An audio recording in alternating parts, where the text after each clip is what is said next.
Assalamualaikum warahmatullahi wabarakatuh. That is our presentation from Kierkegaard, which titled Learner-Centered Methods. This is our members' name.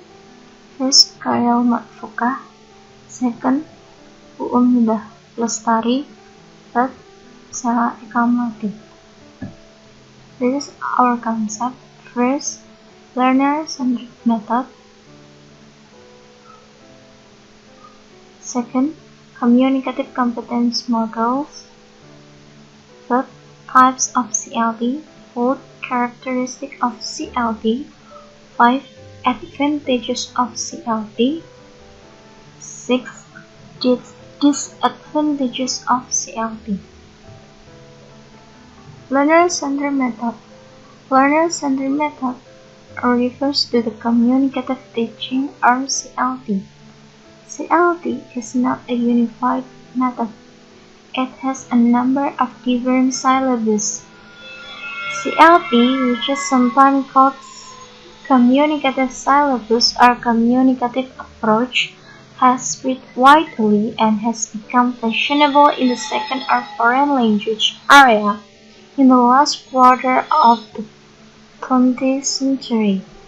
A great number of educational institutions have embraced CLT and invested in it their hopes for the success of their language teaching. The power of CLT is so great that it gives an impression that many teachers around the world feel that they ought to adopt it to be up to date. CLT, as stated by Brown, has become a norm in the field of second language learning. The Brown proponents of CLT claim that CLT can be applied to all proficiency levels of students. Learner-centered methods. There are several methods, such as first, Himes model. According to the Himes, linguistics theories should be integrated into a theory of communication and culture. He further proposed that in assessing the dimension of language from a communicative point of view, Canal and Sween's model, a later elaboration of communicative competence, is found in an article by Canal and Sween on 1918, who proposed that theory of communicative competence includes at least three main competences, namely grammatical, sociolinguistic, and strategy. Berkman's model. Communicative language ability as that consisting of both knowledge or executing that competence in appropriate contextualized communicative language use. Beckman claims that communicative language ability consists of three components. Language competence.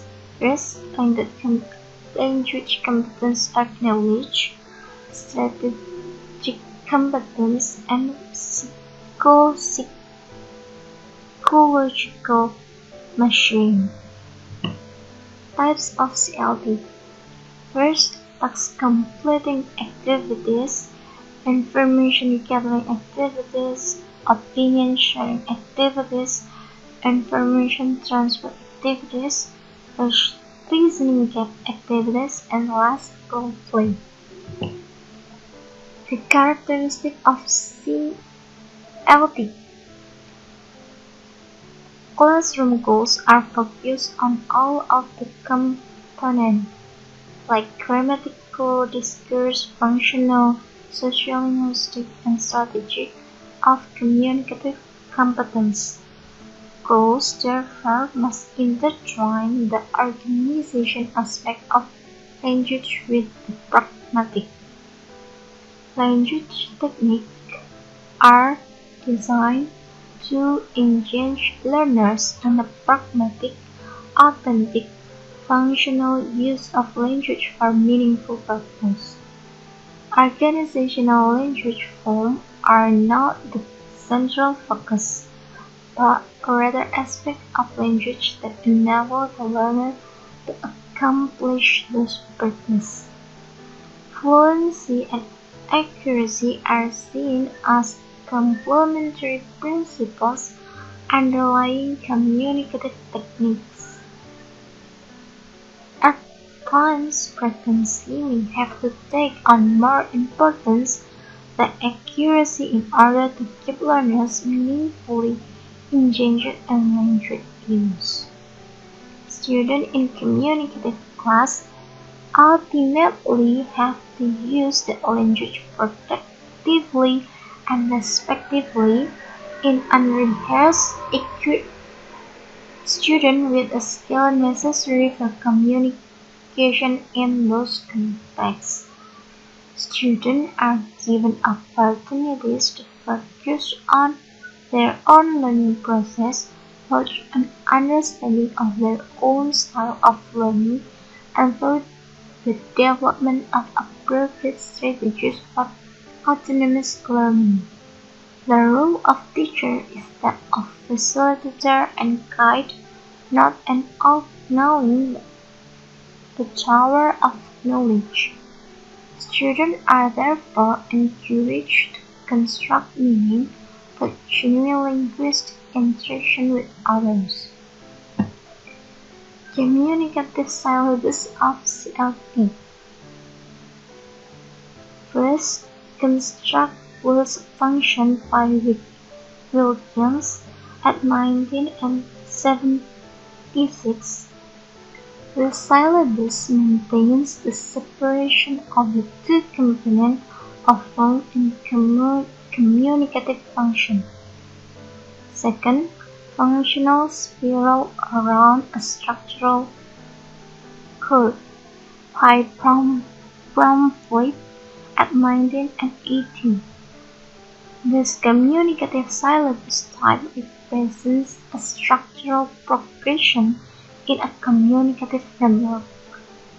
Third, structural, functional, instrumental by Allen and in 1980. Emphasis in the syllabus shifts in turn from structural work on form features of language to rhetorical or discourse features to instrumental use of language.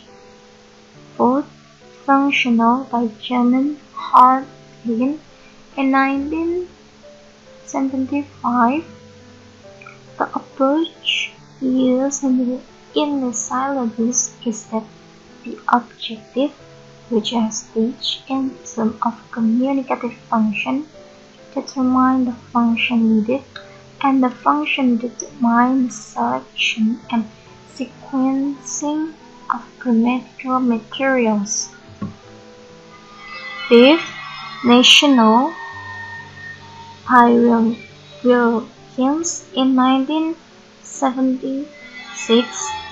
This is further modeled on first one list above for generating a fully national syllabus suitable for learners whose proficiency in the second language has to be specified of very particular and essentially narrow purpose. 6. Learner Generated by Catlin in 1976 and Herner, Stensina and Riley in 1978. In the syllabus, it is argued that learner must create personal ability implicit syllabus as part of learning. Text Best by Prabhu in 90 and 84, sometimes called procedural syllabus.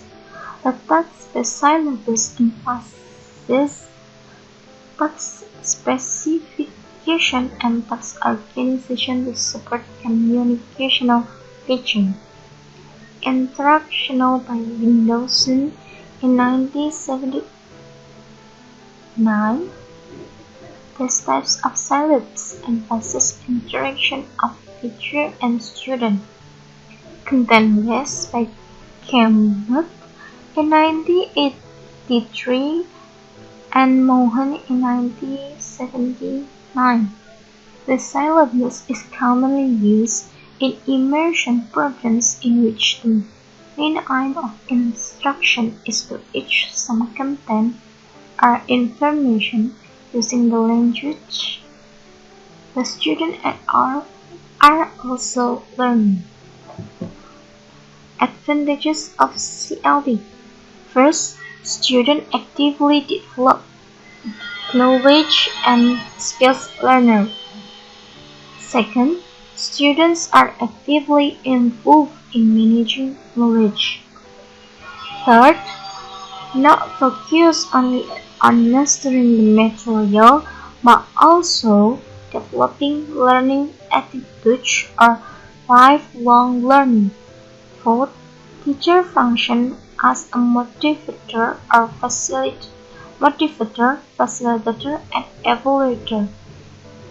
Fifth, the learning and assessment process is carried out continuously and integrated.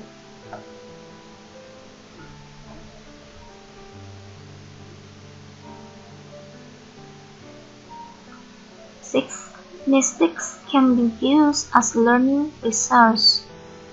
8. Emphasis on achieving student competence. 8. Emphasis on how students do learning. Disadvantages of CLD. First, the method offers priority to meaning and regulation of the rather than to grammar and rules of structure. Next, CLD approach focuses on fluency but not accuracy in grammar and pronunciation. The CLD approach is great for intermediate students and advanced students, but for beginners some control practice is needed. Fourth, the monitoring ability of the teacher must be very good despite teachers' best effort. Classroom activities are not truly real life and it can be difficult to breathe honestly, authentic language use and to facilitate real interaction. Plus, CLD is sometimes urged to be implemented in an ELO classroom due to the lack of source and equipment like authentic materials and native speakers teachers as well as large size of the classes. This is the last of our presentation. Thanks for your attention, and if you have any question you can ask to our group. Thank you. Assalamualaikum warahmatullahi wabarakatuh.